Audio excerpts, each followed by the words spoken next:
Nag-ipon ka para sa future. Nako, tinipid mo ang sarili mo sa pagkain sa Jolly Jeep para lang meron kang ma-save sa bangko. Pero alam mo ba, babawasan na yan ng gobyerno. Kung hindi mo pa alam, isa sa hot topic ngayon ng pinag-uusapan sa social media, ang interest ng savings account mo, taxable na siya ng 20%.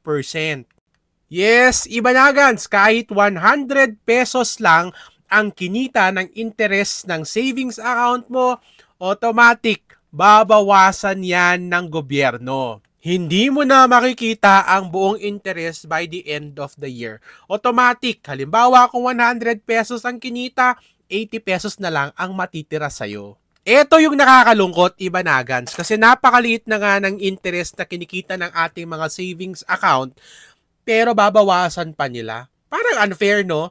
Kasi yung mga mayayaman, maraming paraan para makaiwas sa tax.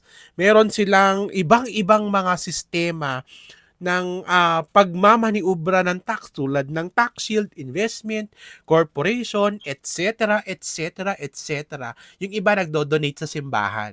Ganito ba gustong pahalagahan ng gobyerno ang mga maliliit na tao na ang pangarap lang naman makapagsubi ng kaunti para merong mahuhugot sa oras ng pangangailangan, di ba? Mr. President, kailangan nating i-review ito kasi, Diyos ko, nagtitipid ka na nga, nag-ipon ka ng kaunti tapos paparusahan. Ano yan?